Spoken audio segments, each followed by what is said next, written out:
আমি আরো অনেক আগে আসার কথা ছিল মামলা করার জন্য। বিভিন্ন রকমের ব্যস্ততা এবং তথ্য উপাত্ত সংগ্রহ করতে একটু দেরি হয়েছে, যার জন্য আমি বেশ কয়েক মাস আগে যেটা করতে পারতাম সেটা আমার দেরি হয়ে গেল। আমি আন্তর্জাতিক অপরাধ আদালতে আমার নিজের মামলাটি রেকর্ড করালাম। আমার এখানে প্রাথমিকভাবে 7 জনকে আসামি করেছি। শেখ হাসিনা সহ স্বরাষ্ট্রমন্ত্রী তৎকালীন সহ আরও যারা র্যাবের এবং পুলিশের যারা জড়িত ছিল তাদের সবাইকে এখানে আসামি করা হয়েছে। তবে আরও অন্য অনেক আসামি ইনভেস্টিগেশন পর্যায়ে বেরোবে, যেগুলো আমার পক্ষে এখনো আইডেন্টিফাইড করা সম্ভব হয়নি।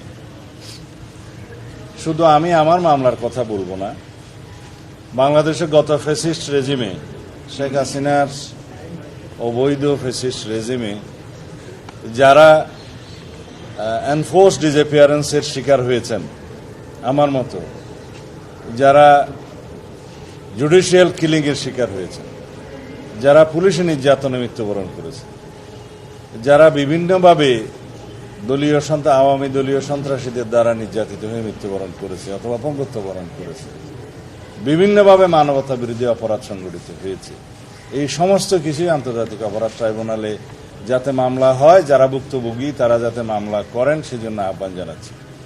আর আন্তর্জাতিক অপরাধ ট্রাইব্যুনালের কার্যক্রম যাতে সুচারুরূপে সম্পন্ন হয় সেজন্য সরকারকে আহ্বান করব যাতে লজিস্টিক সাপোর্ট, ইনভেস্টিগেশন টিম বাড়ানো, প্রসিকিউশন টিম বাড়ানো সহ যত রকমের সহায়তা প্রয়োজন সরকার যেন করে।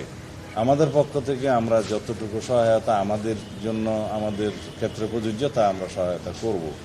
তবে বিচার বিভাগ স্বাধীন এবং স্বাধীন বিচার বিভাগের মধ্য দিয়ে আমরা আশা করি এই বিচারিক প্রক্রিয়া চালু থাকবে এবং আন্তর্জাতিক মহল আর দেশের অভ্যন্তরে সবাই যেন এটা দেখতে পায় যে একটা সুবিচার নিশ্চিত হচ্ছে, এখানে কোনো পক্ষপাত করা হচ্ছে না।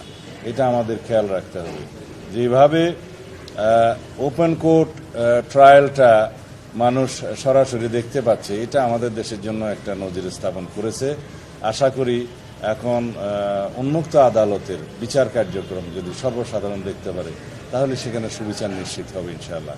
এই কার্যক্রম যেন আমরা সর্বক্ষেত্রে প্রচলন করতে পারি সেটার জন্য প্রচেষ্টা নেওয়া হবে। আমাদের আলাদা আলাদা সেল আছে, শহীদ পরিবারদের সাথে সাক্ষাৎ করা, তাদেরকে সহযোগিতা করা, তাদের পরিবারকে সহযোগিতা করা, সে সন্তানদের জন্য আমরা ভবিষ্যতে তাদের শিক্ষা ব্যবস্থা, শিক্ষা সহ সমস্ত চিকিৎসা সবকিছুর আমরা নিয়েছি দায়িত্ব। এরকম অনেকগুলো আপনারা দেখবেন কার্যক্রম, বিশেষ করে মাননীয় আমাদের ভারপ্রাপ্ত চেয়ারম্যান জনাব তারেক রহমানের নেতৃত্বে তিনি সরাসরিও ভিকটিম পরিবারের সাথে কথা বলেন, ভিডিওতে আপনারা দেখবেন। সুতরাং আপনার শেষের তথ্যটা আমি একটু ভিন্নমত পোষণ করি। আর আমার কেন মামলা করতে দেরি হলো, আপনারা যদি প্রত্যেকদিন আমার কার্যক্রমগুলো দেখেন, রাজনৈতিক বিভিন্ন কার্যক্রম, সংস্কার কার্যক্রম, এগুলো নিয়ে এত ব্যস্ত সময় আমার কাটাতে হয়েছে যে আমি আসলে নিজের জন্য আলাদাভাবে কোনো সময় বের করতে পারিনি এতদিন। আর তথ্য উপাত্ত সংগ্রহ করা এবং আইনজীবীদের সাথে আলাপ করে একটা খুব ভালো মতো ড্রাফট রেডি করে জমা দেয়া, যাতে করে এই মামলাটা আমরা প্রমাণ করতে পারি, সেটার জন্য একটু সময় লাগে। তারপরেও আমি কিছুদিন বিলম্ব হয়েছে, সেজন্য এটার জন্য দুঃখ প্রকাশ করছি। আমি জানি যে এই বিলম্বের জন্য আমাকে জিজ্ঞেস করা হবে।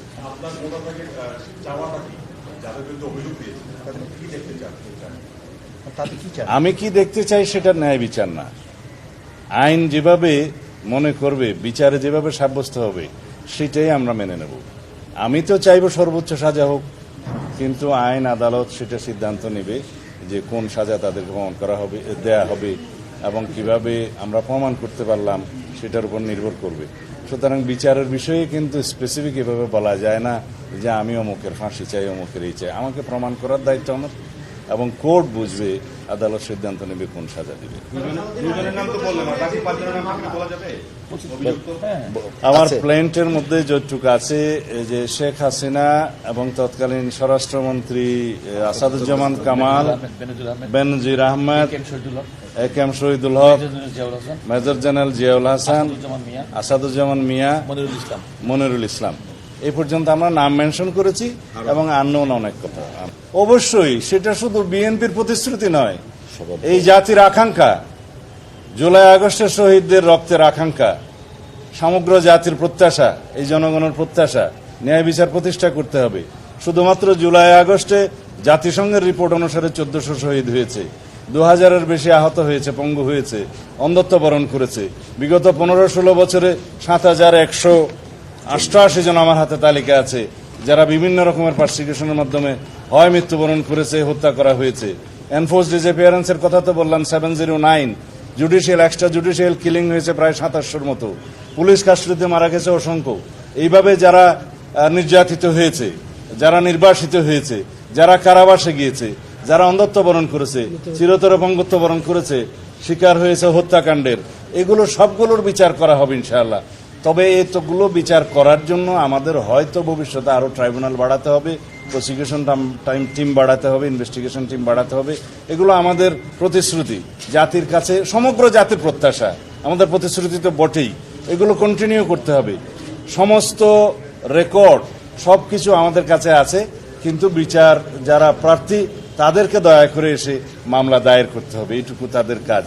আপনারা আন্তর্জাতিক অপরাধ অনেক দেখেছেন, দ্বিতীয় বিশ্বযুদ্ধের পরে অনেক অপরাধের কথা আপনারা শুনেছেন, নুরেমবার্গ ট্রাইব্যুনালের কথা শুনেছেন। এগুলো একদিনে সমাপ্ত হয়নি, ইট টেক্স টাইম, এবং এরপর হয়তো আপিল হবে, যা কিছু হবে, কিন্তু ন্যায় বিচার প্রতিষ্ঠা করা হবে। বাংলাদেশে যাতে ভবিষ্যতে এরকমের কোনো আর কেউ কোনো ফেসিস্টের কোনো জন্ম না হয়, কোনো ফেসিবাদের জন্ম না হয়, সেই ধরনের রাষ্ট্র ব্যবস্থা যেমন আমরা কায়েম করতে চাই, এই বিচারও সুবিচার নিশ্চিত করেও আমাদেরকে সেটা দৃষ্টান্ত স্থাপন করতে হবে যে বাংলাদেশের ভবিষ্যৎ আমরা কিরকম চাই।